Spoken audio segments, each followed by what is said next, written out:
अरे भाई, तुम कानून की बात मत करो। सिस्टम सुधारने में 76 साल लग गए। अब जो सिस्टम है वह बहुत बढ़िया है, क्योंकि अब फैसला ऑन द स्पॉट होता है। फैसला ऑन द स्पॉट ही करना था बच्चे, तो मैंने और मेरे साथियों ने 2 साल 11 महीने और 18 दिन जाग कर यह किताब क्यों लिखी? 26 नवंबर 1949 को इसे लोकतंत्र का रक्षक क्यों बताया? पर बाबा साहब, वो वक्त अलग था।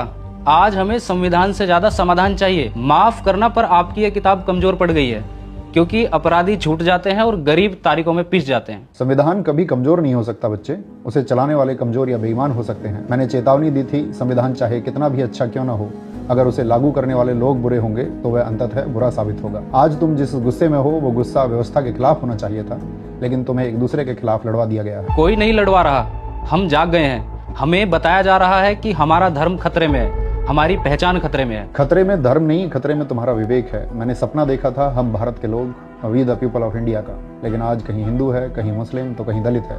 एक भारतीय होने का गर्व करने वाला व्यक्ति इस भारत देश में तो मुझे ढूंढने से भी नहीं मिल रहा। जिस मताधिकार को मैंने राजा और रंग के लिए बराबर किया, आज वही मताधिकार चंद रुपयों में बिक रहा है। पर बाबा साहब, विकास तो हो रहा है ना, दुनिया में हमारे देश का नाम हो रहा है। कैसा विकास? ऑक्सफैम की रिपोर्ट कहती है भारत की 40% संपत्ति सिर्फ 1% अमीरों के पास में है। क्या यही है आर्थिक न्याय जो मैंने प्रस्तावना में लिखा था? जब गरीब अस्पताल की चौखट पर दम तोड़ दे और अमीर पैसों के दम पर कानून बदलवा ले, तो समझ लेना उस दिन संविधान के एक पन्ने की हत्या हुई है। लेकिन लोग कहते हैं संविधान में विदेशी सोच है।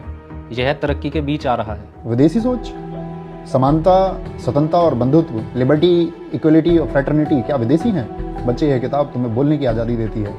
आज तुम सरकार, सिस्टम, यहाँ तक कि मुझे भी गाली दे सकते हो। यह हक तुम्हें इसी किताब ने दिया है। जिस दिन इस किताब की अहमियत खत्म हो गई, उस दिन तुम्हारी आवाज सिर्फ एक चीख बनकर रह जाएगी। पर आजकल सवाल पूछने और अधिकारों की बात करने पर तो देशद्रोही बोल दिया जाता है। यही तो दुर्भाग्य है। लोकतंत्र की इमारत 4 स्तंभों पर टिकी थी। पहली विधायिका, संसद जहां अब बहस नहीं सिर्फ शोर होता है। दूसरी कार्यपालिका, पुलिस और अधिकारी जिन्हें संविधान की रक्षा करनी थी पर वो सत्ता की रक्षा कर रहे हैं। तीसरी न्यायपालिका, कोर्ट, जिसे अव्यवस्था और दुर्व्यवहार के खिलाफ बोलना चाहिए पर वो अक्सर खामोश रहती है। और चौथा स्तंभ, मीडिया, जिसे सरकार का आईना बनना था लेकिन वो सरकार का भोंपू बन गया है।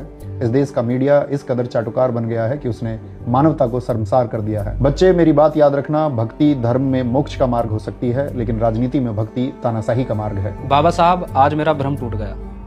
मुझे साफ दिख रहा है असली खतरा संविधान को नहीं, हमारी सोच को है। यह लड़ाई किसी पार्टी के खिलाफ नहीं, अपने अधिकार और वजूद बचाने के खिलाफ है। मैं वादा करता हूं, अब मैं भीड़ का हिस्सा नहीं, संविधान और लोकतंत्र का रक्षक बनूंगा। जिस दिन इस देश के लोग और युवा दूसरे के सारे पर नाचने से इनकार कर देंगे, उस दिन भारत के संविधान को कोई खतरा नहीं होगा। जय हिंद, जय संविधान।